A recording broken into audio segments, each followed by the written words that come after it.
বিচ্ছেদের 7 বছর পর আবারও হাতে হাত মেলালেন তাহসান মিথিলা।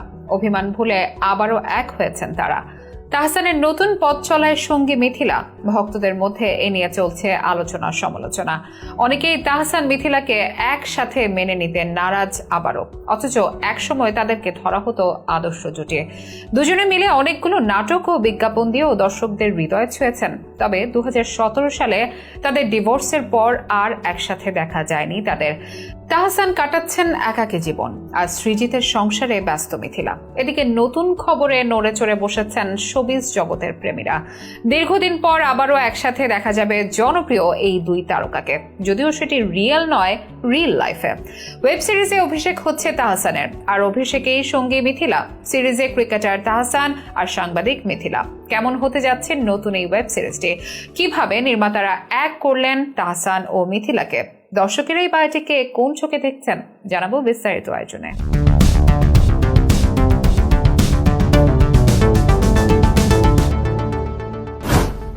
খেলা যেমন একদিকে বিনোদনের মাধ্যম কোটি কোটি দর্শকের মনোরঞ্জন করে, অন্যদিকে কিছু অসাধু চক্র এই খেলাকে কেন্দ্র করে বসায় জুয়ার আসর। ইদানিং অসংখ্য কোম্পানি গজিয়ে উঠেছে যারা অনলাইনে পেতেছে জুয়ার ফাঁদ। শহর হোক বা গ্রাম, তরুণ হোক বা যুবক, সবাই যেন ক্রিকেট জুয়ায় মত্ত। এখন এসব ফাঁদে পড়ে নিঃস্ব হচ্ছেন অনেকে। এবার তাই ক্রিকেটে বাজির গল্পে নির্মিত হয়েছে নতুন একটি ওয়েব সিরিজ, যার নাম বাজি। সিরিজটি বানিয়েছেন আরিফুর রহমান। এই সিরিজের সবচেয়ে বড় আকর্ষণ, দীর্ঘদিন পর একসঙ্গে তাহসান ও মিথিলা। দেশের সঙ্গীতে, সিনেমায়, সঞ্চালনায় আর টিভি নাটকের সফল পথ পাড়ি দিয়ে এবার তাহসান খানের অভিষেক হচ্ছে ওটিটি প্ল্যাটফর্মে। আর অভিষেকের সঙ্গে থাকছেন প্রাক্তন মিথিলা। একটি সময় ছিল যখন প্রেমিক প্রেমিকার আদর্শ হিসেবে মানতেন তাহসান মিথিলা জুটিকে। তাদের মিষ্টি প্রেমে মুগ্ধ ছিল গোটা দেশ। একজন নামকরা অভিনেতা ও গায়ক, অন্যজন নামকরা অভিনেত্রী। দীর্ঘদিন প্রেম, এরপর 2006 সালে 3 আগস্ট প্রেম করে বিয়ে করেছিলেন জনপ্রিয় এই দুই তারকা। তবে কোটি ভক্তের বিশ্বাস ভেঙে 2017 সালে দীর্ঘ 11 বছরের সংসারের ইতি টানেন তারা। এরপর ভারতের জনপ্রিয় পরিচালক সৃজিত মুখার্জিকে বিয়ে করেন বাংলাদেশের অভিনেত্রী রাফিয়াত রশিদ মিথিলা। এই অবস্থায় আবারও একসাথে তাহসান ও মিথিলাকে দেখা সম্ভব তা অনেকের ধারণার বাইরে ছিল।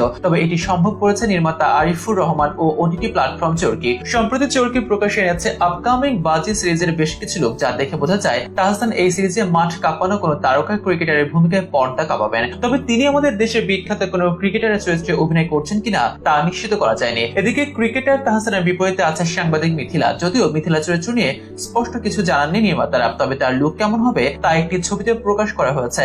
একটি দৃশ্য থেকে ধারণা করা হচ্ছে জনপ্রিয় এই অভিনেত্রীকে সাংবাদিক চরিত্রে দেখা যাবে ক্রিকেট বাজির গল্পে। অতীতেও একসঙ্গে অনেক অভিনয় করেছেন এই জুটি। আমার গল্পে তুমি, মিস্টার অ্যান্ড মিসেস, ল্যান্ডফোনের দিনগুলোতে প্রেম, মধুরেন, সময়পেদ নাটক সহ বেশ কয়েকটি নাটক এখনো অনেক দর্শকের হৃদয় গাথা। সারা ফেলেছিল জুই সহ তাহসান মিথিলার অনেক বিজ্ঞাপন। নাটক বিজ্ঞাপন ছাড়াও এই জুটি একসঙ্গে গানও গেয়েছেন এবার দীর্ঘদিন পর তাদের এক হওয়া বাজে দিয়ে। যদিও এ নিয়ে মিশ্র প্রতিক্রিয়া ভক্তদের মাঝে, কেউ কেউ খুশি তো কেউ আবার নারাজ তাদের একসাথে দেখতে। তবে টি-20 বিশ্বকাপের সময় তাহসানের চমকপ্রদ এই ক্রিকেটার লুক আর ক্রিকেট কেন্দ্রিক গল্পের চিত্রায়ন বেশ সময়োপযোগী বলা যায়। জানা গেছে চরকিতে শীঘ্রই আসতে চলছে 7 পর্বের এই ওয়েব সিরিজ। ধারণা করা হচ্ছে ঈদুল আজহাকে ঘিরে মুক্তি দেওয়া হবে বাজি। এই প্রথম বাংলা কোনো ওয়েব কন্টেন্টে উঠে আসবে ক্রিকেট নিয়ে গল্প। ক্রিকেটের বাজি ও বাজির প্রভাব ঘিরে নির্মিত গল্পের সাসপেন্স ড্রামা ঘরানার এই সিরিজে তাহসান মিথিলা ছাড়াও অভিনয় করেছেন মিম মান্তাসা, মনোজ প্রামাণিক, নাজিয়া হক, অর্ষা, তাসনুভা, তিশা সহ আরো অনেকে।